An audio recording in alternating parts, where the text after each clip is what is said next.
Драги слушателки, добре дојдевте на аудиопрограмата Скапоцена и сакана, која е во организација на Жени со надеж. Моето име е Аида и преку оваа програма заедно ќе поминеме време разговарајќи за нештата кои се однесуваат на нас жените.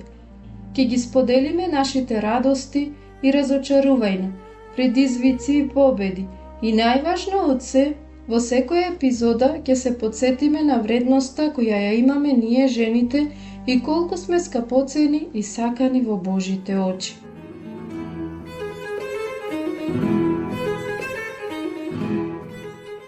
Дали некогаш си верувал некому и таа личност изневерила? Дали некогаш си била емотивно или физички повредена и како резултат на тоа сметаш дека не можеш да веруваш никому? Дали се чувствуваш осамена и изолирана и мислиш не можеш да им веруваш на луѓето? Во денешната епизода ќе размислуваме за проблем со кој сме се соочиле сите ние во животот, а тоа е недовербата. Секој од нас ја положила својата доверба во некој или нешто, пријатели, семејство, сопруг, работна позиција и слично, и на крај сме сфатиле дека таа доверба не е секогаш оправдана. Како резултат на тоа сме се соочиле со разочарување, повреда и каење. Поради тоа ние ја губиме довербата во другите. Но што е уште полошо? Сето ова може да води кон состојба во која не сме отворени, да му се довериме и на Бог и затоа живееме во страв и изолираност. Драга сестра, ако сето ова го имаш доживеано во својата кожа, тогаш ова епизода е за тебе. Продолжи да ја слушаш, бидејќи ќе дознаеш каде можеш да најдеш надеж во време на недоверба и оче. Во Псалам 9, од 9 до 10 вели вака: Господ им е тврдина на угнетините, крепост во време на невоља. Нека се надеват на тебе оние кои го знаат името Твое, бидејќи не ги оставаш оние што те бараат. Поема. Кога мојата надеж ја снемува и сништата умират, не можам да најдам одговор на прашањето зошто.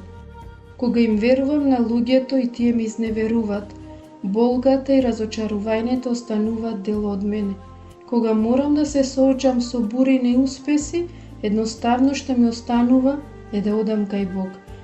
Кога животот не е фер и веќе не можам да го поднесам, не знам што друго да правам, освен да одам кај Него, ќе продолжам да му верувам со целото моје битие, се надевам на Него, бидејќи тој никогаш не греши.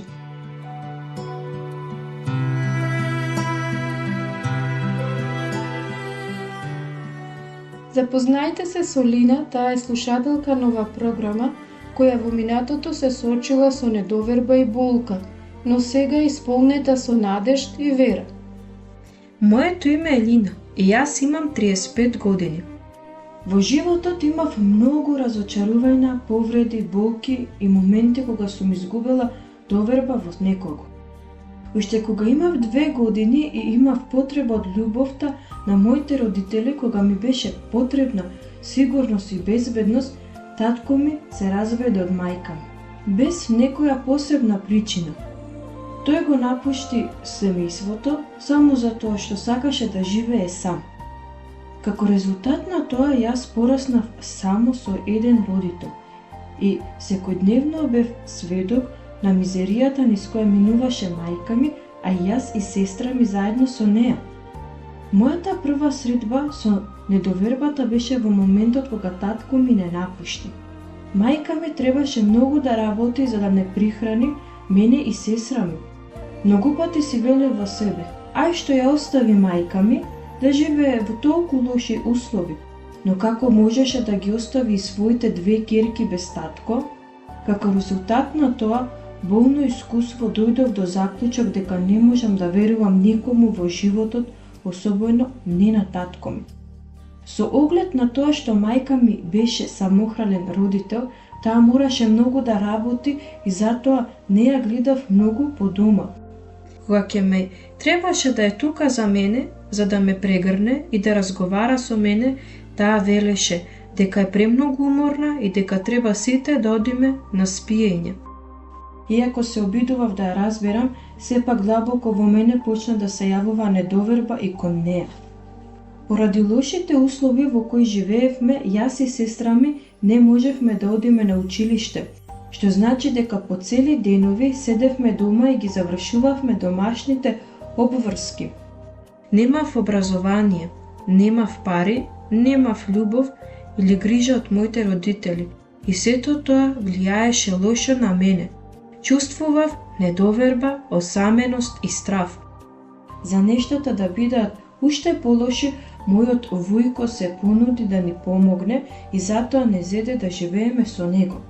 Тоа што на почетокот изгледаше како помош, со тек на време прерасна во малтретирање, насилство и сексуално злосторување врз мене и сестра ми.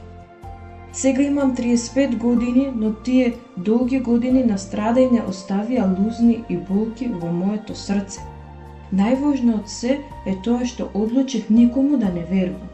Постојано чувствувам некаков страв и затоа не сум способна да постигнам било што во животот.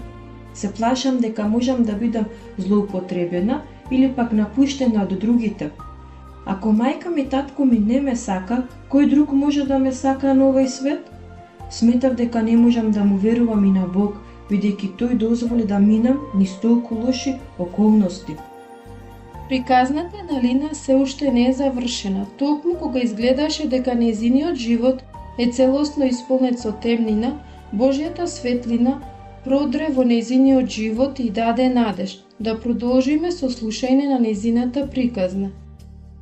Еднаш додека слушав радио и ги вртев каналите, слушнав еден глас од радиото како вели: "Добре дојдевте на радиото, програмата Жени со надеж." Кога го слушнав тоа си реков: дали воопшто има надеж за мене? Почнав да ја слушам програмата секоја недела и за прв пат во животот сфатив дека има надеж и за мене.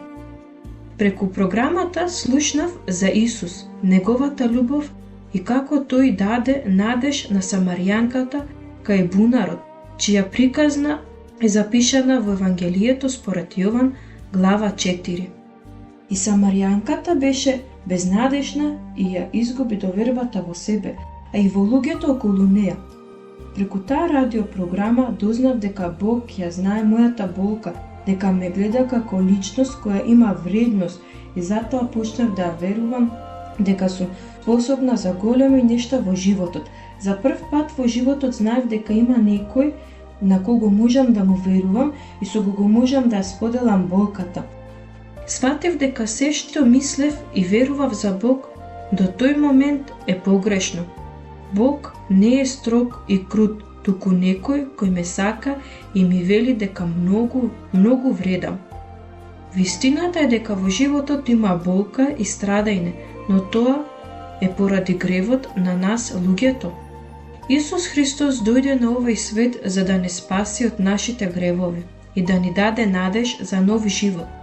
Не можам да го променам минатото и сета болка која ја доживував, но можам да му верувам од сега натаму и да чекорам без страв од утрешниот ден.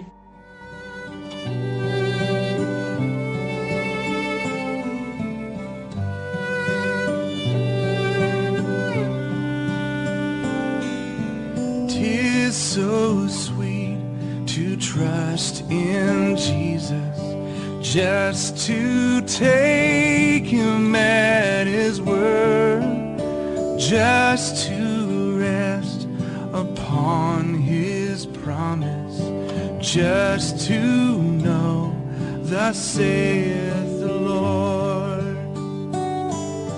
Jesus, Jesus, how I trust him, how I proved him more and more.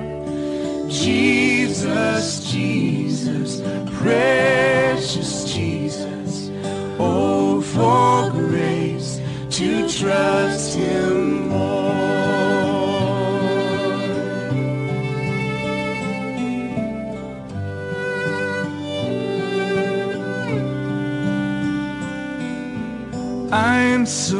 glad I learned to trust him. Precious Jesus, Savior, friend. And I know that he is with me, will be with me to the end.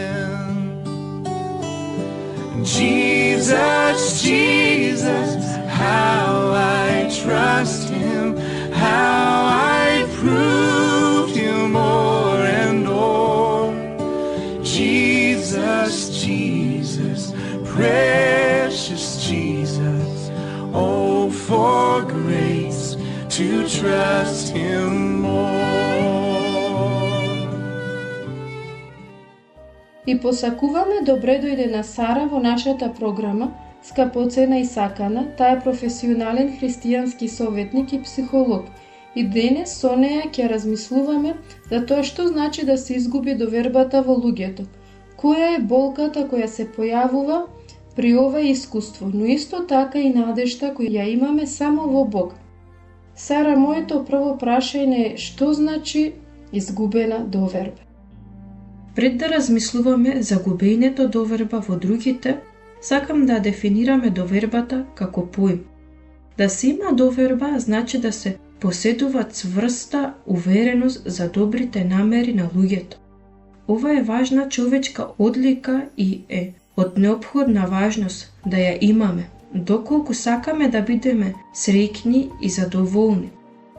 Да се вратам назад на прашањето, губењето доверба се случува кога сме разочарани или изневерени од некого. Колку почесто сме разочарани, толку поретко ќе им веруваме на другите. И се помалку ќе можеме да бидеме отворени кон нив. Например, ако им веруваш на некои личности, а таа те разочара, во таква околност твојата доверба кон неа ќе прекине. Кога луѓето ја губат довербата во другите, тие ја губат блискоста со нив и се изолират, се со цел да не се доведат повторно во таква ситуација.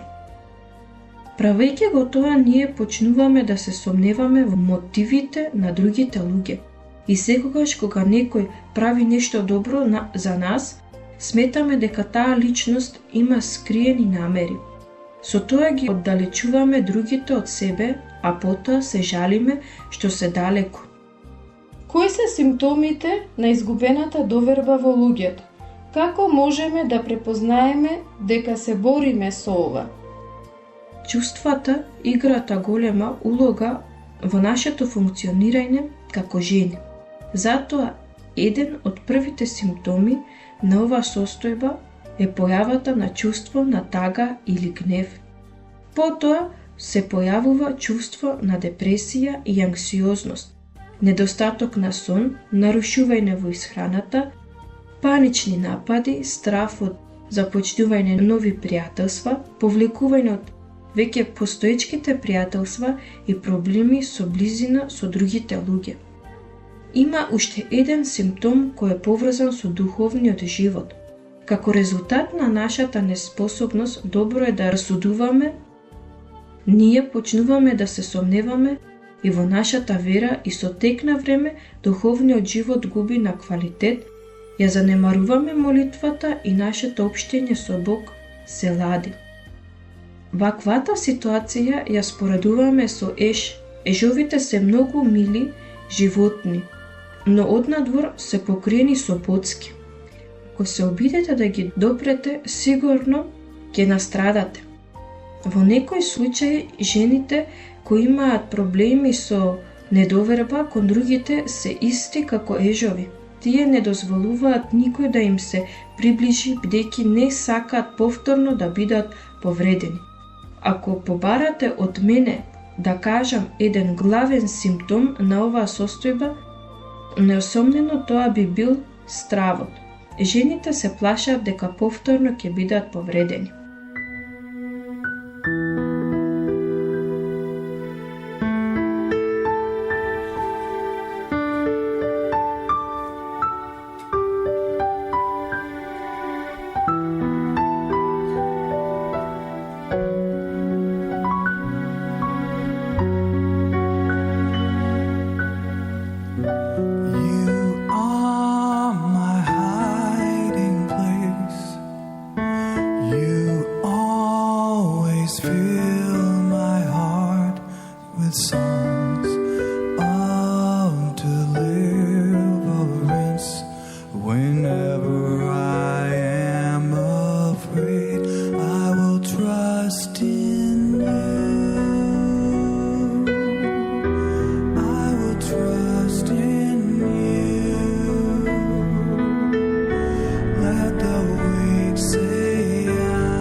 Драги слушателки, добре дојдевте назад на програмата Скапоцена и сакана.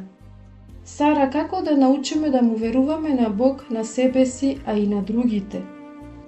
Враќањето на довербата не е нешто кое се случува преку ноќ, туку е патешествие во кое учиме како повторно да веруваме.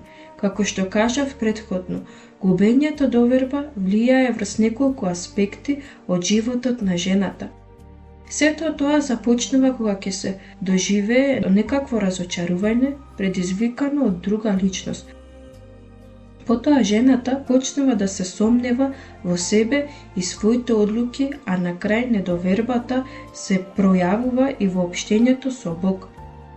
Исцелението започнува наопако.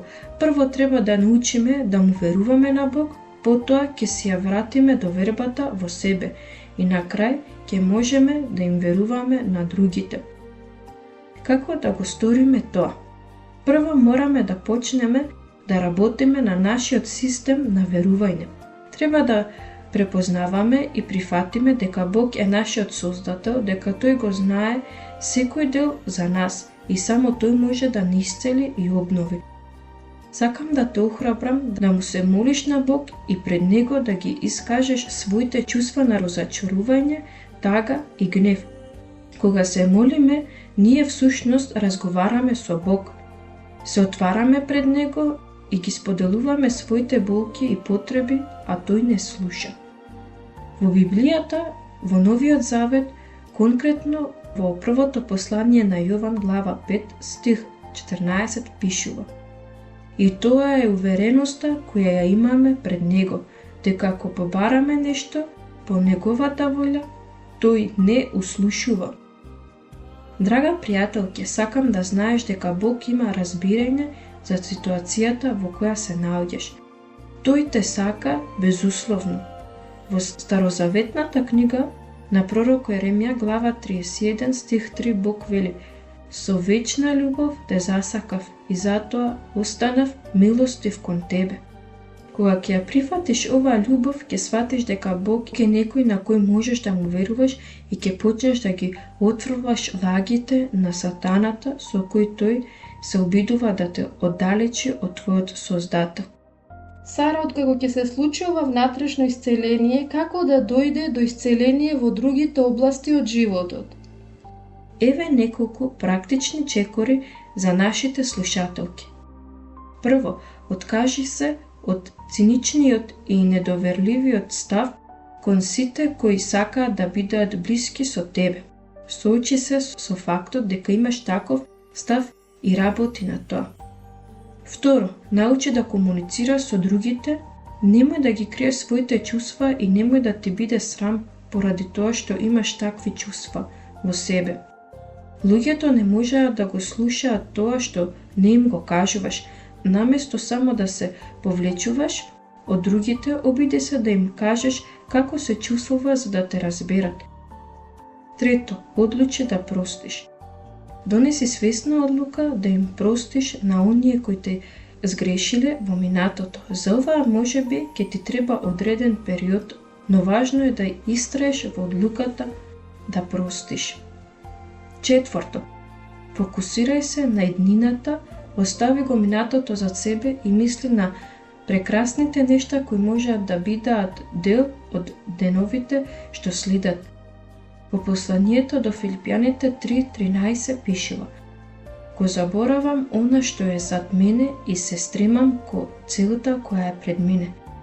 Знаете, има причина зошто шофершајбната на колата е поголема од ретровизорот. Тоа што е пред тебе е поважно од тоа што е зад тебе. Каде одиш е поважно тоа каде си била. Затоа наместо да гледаш назад, гледај напред во животот. Петто, подсетувај се на овие вистини кога ќе бидеш во искушение да се вратиш на недовербата.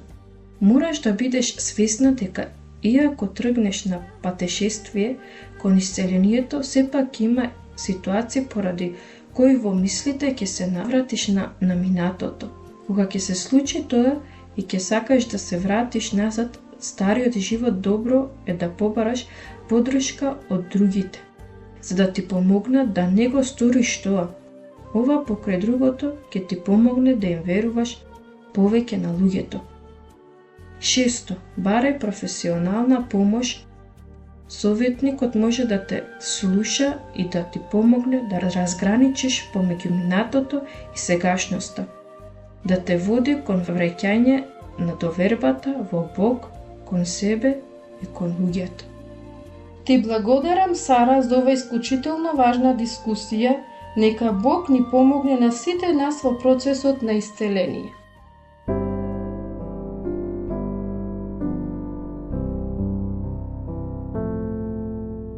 All to Jesus I surrender, all to Him I freely give.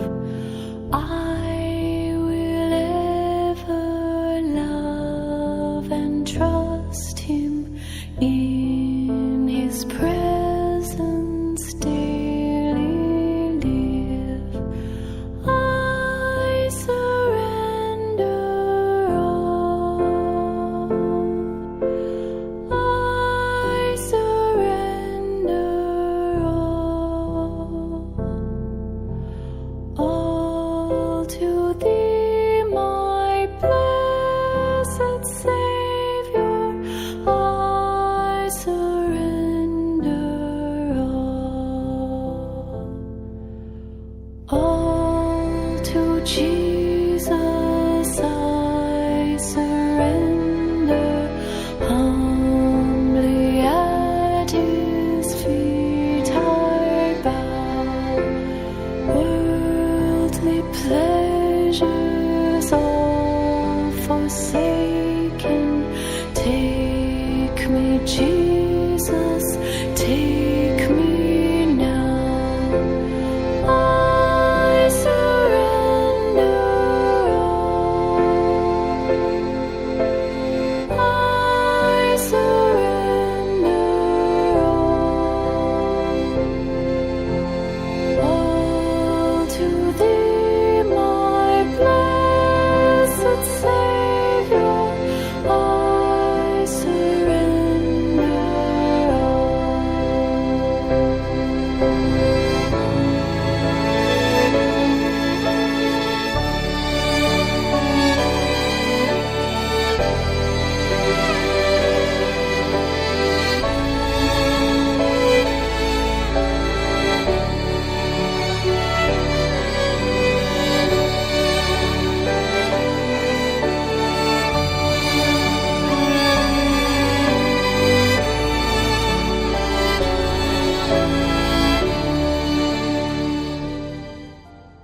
Драги слушателки, во животот ќе доживееме многу неочекувани разочарувања. Кога ќе помислиш дека не можеш да веруваш никому, повикај го Исус. Во Новиот Завет, во Евангелието според Матеј, глава 11, стих 28, Господ Исус вели: Дојдете кај мене, сите кои сте уморни и обременети, и јас ќе ви дадам мир. Дали ти е преку глава од тоа луѓето да ти изневеруваат и разочаруваат? Исус е одговорот.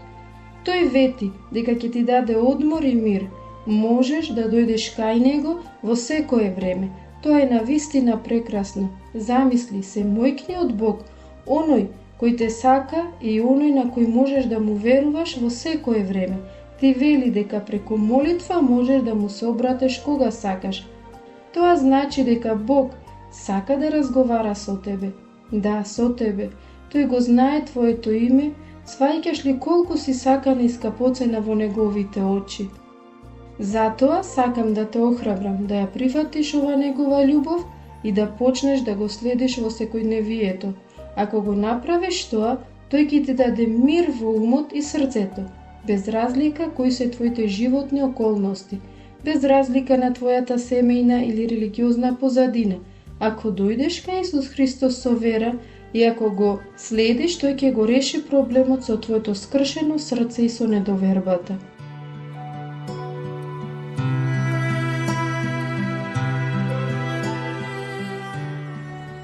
Драга пријателки, тука ќе завршиме денешната програма.